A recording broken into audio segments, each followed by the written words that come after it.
Greetings, everyone. Welcome to another episode of Ranking the Albums. I'm Luis Nasser, Sea of Tranquility, and today we're going to be discussing an Austrian band called Blank Manuskript. Now, it's entirely possible that you've never heard of them. I know that I hadn't heard of them until before 2023, thanks to a very, very dear friend who did me the enormous favor of introducing me to their work. And I have since become really a huge fan. I think that this is one of the best bands working today in prog rock. And I don't say that lightly. I know that everybody has their favorites. But in a scene that is dominated by people that want to recreate and pay homage to the greats, it's really, really refreshing to find a bunch of guys who actually have found their own voice, who can very skillfully navigate,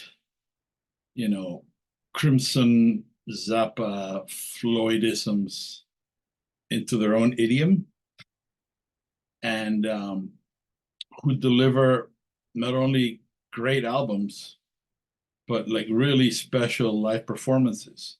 So I wanted to take the time to just talk to you briefly about them and rank the albums. They are from Salzburg in Austria, Blank Manuskript. You write that with a K in the manuscript. So what I can tell you about this band, like I said, the influences are clear, but they have developed very much their own sound. It's very, very much their own sound. So I don't know how to begin other than just by doing it. So I'm going to show you the records. I have them all except one.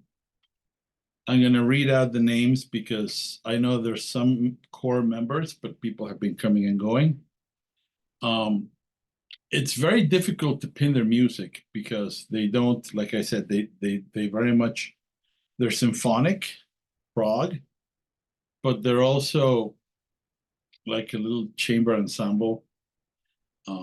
They're great. They're just fantastic. And I really hope that I will be able to make you curious enough to check them out, because this is a very unique group of people doing some really good work from my point of view.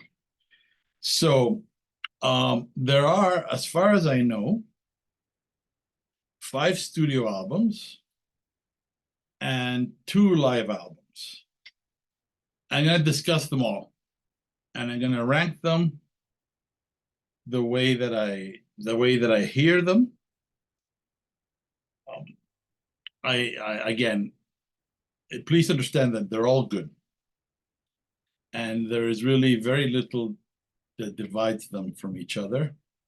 Even though they've had a lot of personnel changes, I'm happy to report that they just keep getting better, not worse. So whoever they bring in is just like really good, and they're very well put together. And these guys are, you know how they say that, bands like Led Zeppelin invented drunk and shitty in every city? These guys are the opposite. They're highly disciplined. They're very professional. They're driven. They're artists. Okay? And I really love that. So without further ado, I'm going to begin.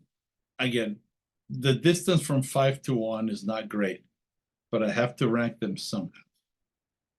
And for number 5, I am going to put their EP from 2013. It's called A Profound Path. It has 3 compositions. I will tell you what they are. It's The Underglow, Twilight Peak, and Celestial Spheres. They're all great. There's nothing to complain about in any of it. It's just that it's an EP and it's a little bit too short. And it came 5 years after their debut. So it's a rather strange entry into their catalog, as I'll explain later. But these songs are, it's hard to describe them, but you really should try to listen to them. They, like I said, they can go from Zappa-esque flurries to very Floydian moods to stuff that's very much their own. And and sometimes they hit all these within the same song. So it's really quite remarkable. The lyrics, and this is a thing that is true in general about this band. The lyrics are always meaningful, which is something that I value a lot, because I don't particularly enjoy, as much as I like Deep Purple, I don't usually find much of interest in anything that they sing about. Just the music is so good that you like it, but I don't want to hear about the fast cars and the tequila drinking and all that because I don't really give a shit. You know, with Blank Manuscript, they basically write about the human condition, and they make some observations. They're very cerebral. That's another thing I like about them. They're not playing games. They're trying to say something important. And I know a lot of people say, "Oh, how pretentious is that? How pretentious it is to try to do art when you're a rock musician." And to everybody who says that, all I can say from my heart is truly fuck you and fuck off. From here to the moon and beyond, just fuck right off. It is possible to be an artist. It is possible to do something meaningful. And these are not the only guys who do it, but they do a really good job. So with that in mind, I don't have a copy of the EP, although the artwork is very reminiscent of the artwork in a later album that we'll talk about very shortly called Himmelfahrt.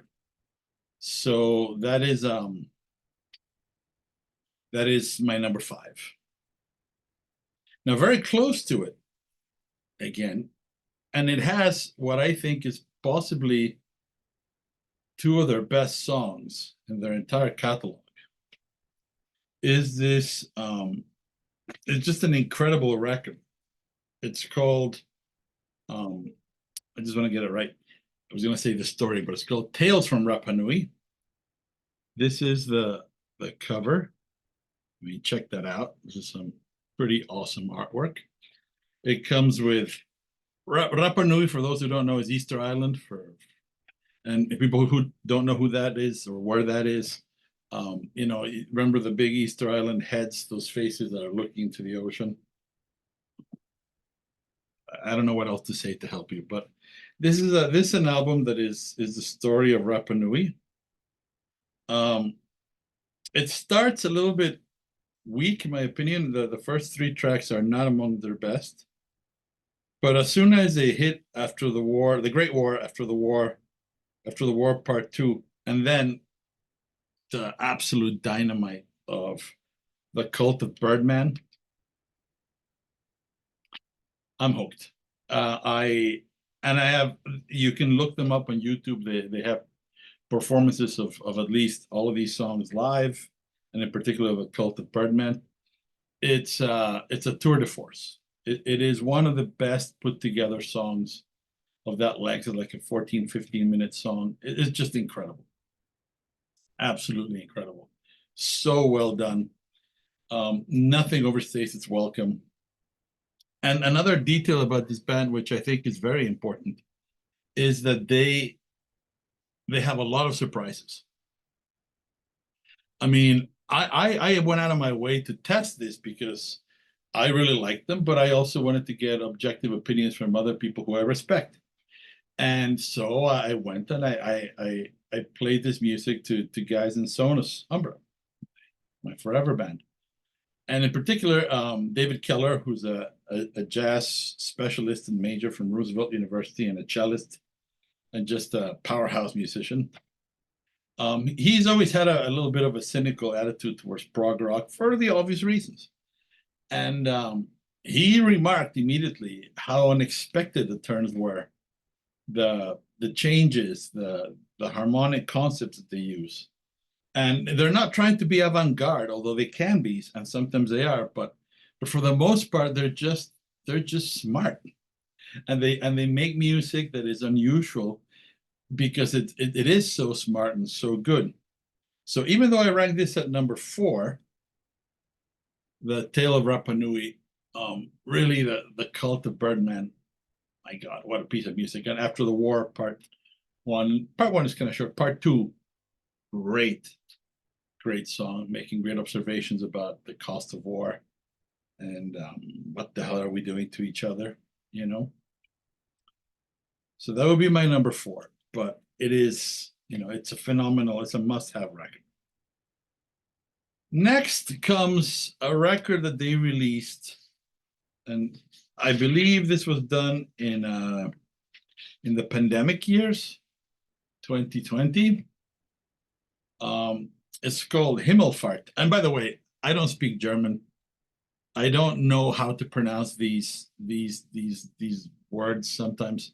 And but I know that the guys in the band are all very cool dudes. So I would encourage them, if they ever watch this, to please educate me and correct me, because I would like to be able to say this right. I'm not sure how you say Himmelfahrt. Himmelfahrt. I don't know. But this is the album in question. It is a record, like I said, they put together in the pandemic. And by the way, even going back to this one, you can see that they do think a lot about their packaging as well. There is a lot of the lyrics are there, but it has that nice thing that the artwork puts you right in the thick of the action, and the CDs and everything. They're very well done. These records are just very, very well done. Now, Himmelfahrt is strange because it incorporates the 3 songs from the 2013 release, from A Profound Path. So they're revisited here, and they didn't just cut and paste, they redid them, which I think was very interesting. And the song list here is Requiem, Dance of the Devils, then come The Underglow, Twilight Peak, and Celestial Spheres. Then comes Transition, and then comes Heaven. Now, when you look, and I'll go over the names of the band members later, the 2 main guys, I will say, although this is very much a band, but the 2 guys that I find really kind of carry the weight of through the history of the band are, of course, Alphonse Wolmuth, bass player, flutist. I have from very good authority that he's also an extraordinary pianist. And then, there is, of course, Dominic Wallner. Wallner? I don't know how you pronounce it. I'm sorry, Dominic. But he is the organist, the pianist. And there's also Jacob on saxophone, flute, electric guitar, percussion. Peter Baxreiner, I think. I should put on my glasses because of the excessive youth. Baxreiner, yeah, he does electric guitar.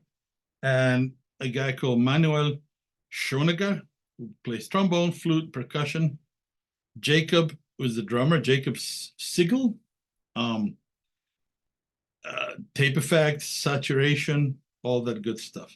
And all of them sing together. It's a band that sings by committee. Vocals, it should be said, are always tricky. Some people love them, some people hate them. If you're expecting to hear operatic voices, you're not going to find them here. You're going to find singing in a very Floydian, also maybe Steven Wilson kind of vibe. I mean, these are not great singers, but they can convey emotionally, and they, like I said, when you watch them live, which is really the test of the band, that's when you realize that, yeah, they will captivate you, they will deliver, you will buy it, right? But it's not going to be This is the opposite of an Aryan record in my view, which is there's a lot of amazing singers and the music is kind of very basic. This is very advanced music, and the singing is just to get across the idea of the lyrics, and the harmonies, they work, they blend well, which is also important, right? Now, what is interesting about this record is that if you look at the credits, you'll realize that Requiem, Dance to the Devils, Transition in Heaven are not written by any of the guys in Blank Manuscript. That is because those four songs belong to a Swedish prog rock album from 1977 by a band called Dice.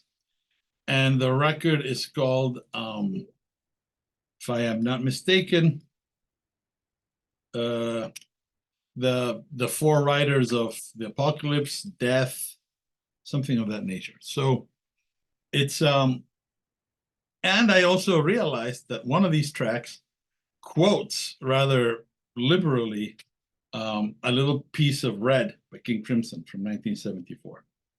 So when I first heard it, I didn't realize that they had done the Death album from the group Dice. And I thought, oh, these guys are just jamming some King Crimson straight up, as opposed to being influenced by it. But no, it turns out that they were just playing their own version of the songs written by the band Dice on the record, the four riders of the apocalypse, death. And it's actually kind of interesting because during the pandemic, of course, everybody was holed up. We didn't know what was going to happen. It was a very dark time for many, many people. And unsurprisingly, this is a very, very dark and heavy record. But the underglow, all of a sudden, all the songs from the Profound Path come into a new light. And it all sort of makes sense, which I find interesting because it's their own version of this kind of Zappa-esque project object kind of mentality, and where they just keep developing ideas and things from the past get into the future, and it's very, very interesting. So this is a fantastic album. I like all the tracks in it. The covers are interesting, and everything that I liked about number 5 is better here, which is why I ranked it a little bit above even the Tale of Rapa Nui, because this record, it took a while to sink in, but there's no filler here. It's all really, really, really, really good stuff. I enjoy this a lot. Next, at number 2 is a record that they released in 2015, which is called The Waiting Soldier. And this is the cover.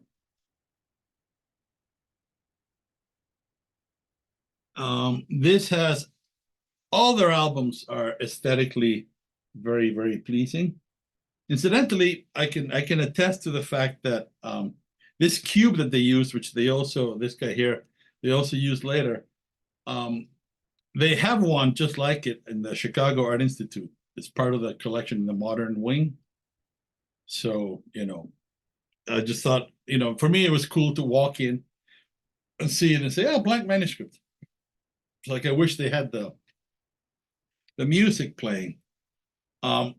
This is my number 2. Simply, it has that it's another observation on the futility of war, the damages, the long-term damages that people suffer. And it has an absolutely unbelievable track called Public Enemy, which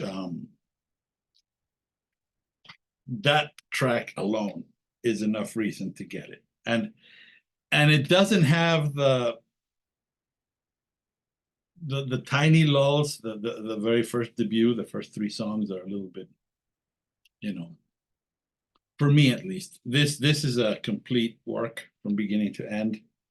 I absolutely love it, and I would highly, highly, highly recommend that you check this out. Waiting Soldier,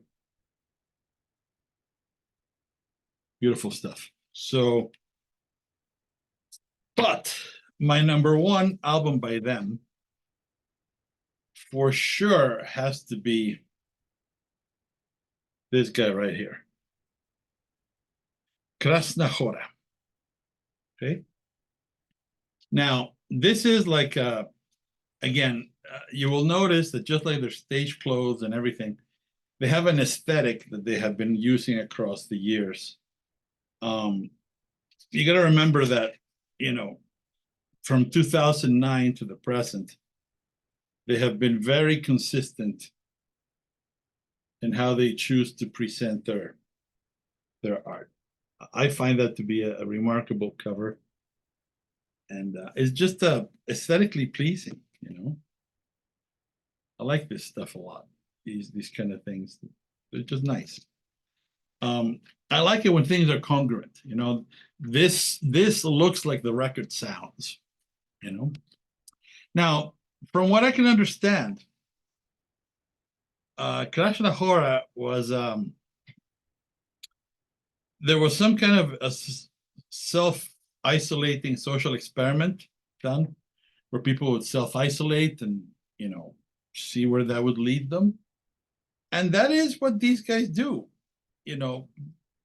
But you see, it's kind of an interesting concept because in the modern world, there is always more and more isolation, right?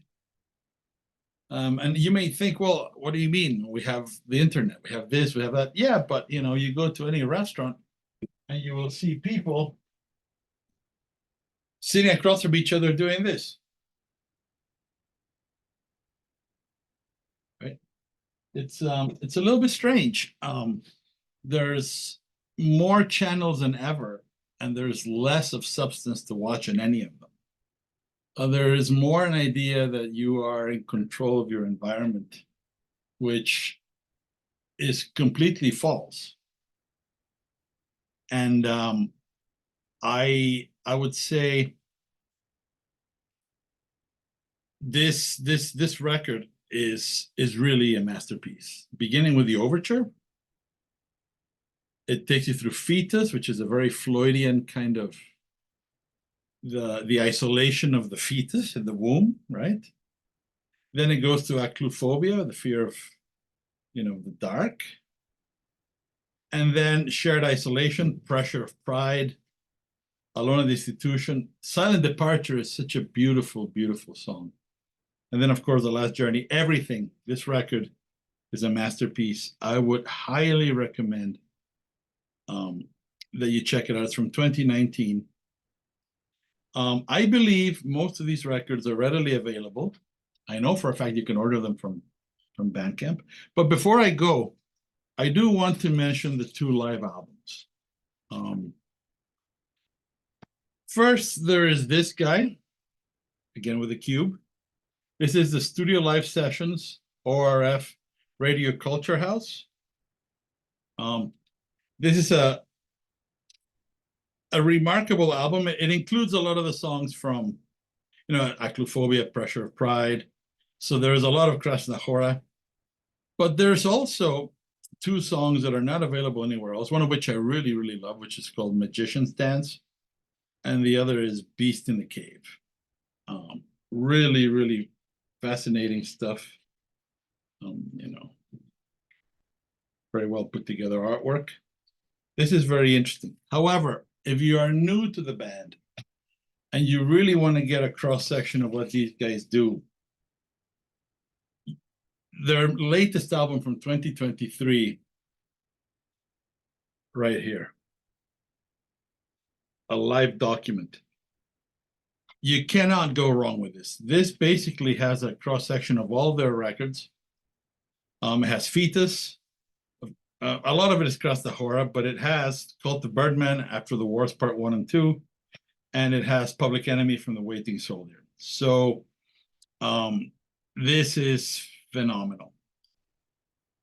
And it includes Twilight Peak from Himmelfahrt. So if you really want to get a sense of all their records and you want to get a sense of how well these guys do these things live, right? And you can see, I mean, these are their stage clothes, right? It's they're putting together a real show, like in the sense of a Bowie, or you know, they're not showing up to play like I do with my T-shirt, my Who T-shirt, and this is what they look like when they're on stage. Okay, there's Alfie. Oh, look at all these guys. They're just great. Okay, so I think an excellent choice would be for people who don't know the band and are curious to get this, because this basically gives you a cross-section across their albums, and they sound phenomenal live. So if this doesn't do it for you, then sadly this is not a band that you're going to dig. But if you get this, you're going to want to move back. You're going to get the studio albums. You're going to get the deep cuts. You're going to see how all the stories fit, how one album feeds into the other, how it's this evolving project. So truly, I can just say I am very happy that I discovered this band. They have been touring and playing most of the important festivals in Europe. They are very hardworking. They're very disciplined. I know they're going to be on tour later this year in the UK again. They've been at the 2+1 Prague in Italy, so many, Loreley in Germany, etc., etc. I just think that these guys are phenomenal, and I would like to encourage American viewers and people here to discover them and to really take the plunge. It's fantastic music, and I really wish nothing but success for these guys because they deserve it. They've been working very hard. They write great music. They put it together really well. And I believe the current lineup, if I am not mistaken, here comes the part where I am gonna murder their names, but I want to repeat. I'm gonna try. It's of course Peter Baxreiner, still playing guitars, acoustic and electric, also playing recorder. They do a 3-part recorder intro in Cult of Bartman. It's a flute and 2 recorders. It's awesome. Jacob Sigel doing the drums and vocals. Jacob Witterin plays the sax still, flute, electric guitar also as needed, percussion. Dominic Wallner, stud of a keyboardist, organist, plays the synths. And the main guy, like every decent band, they're led by a bass player composer. What can I say? And Alphonse Walmuth, who is really a class act and a great human being. He does electric bass, upright bass. He plays flute, but I also know he plays piano, and he plays it extraordinarily well. So please check them out. You won't be disappointed. I don't think that's a possibility. You just it'll be a new favorite that you didn't know about. So this is my ranking of the albums. I sincerely hope that you will check this out. Start with a live album in 2023 and work your way backwards. I know they had many people in the band. At some point in the Profound Path, they had what I think was a Mexican guy or Latin American for sure. Cecilia Pereira Villanueva was their guitarist, and there was Klaus Ackerman on percussion. So they had people come and go, but the core of the band has remained stable for the last few years, and they are really. So that's it. Please give them a chance. I think they're phenomenal. I'm Luis Nasser. There's been ranking the studio albums of Blank Manuskript. Please visit us on the web at www.seaoftranquility.org. We are here together on YouTube all the damn time. Please subscribe. Please hit the bell. Smash the like.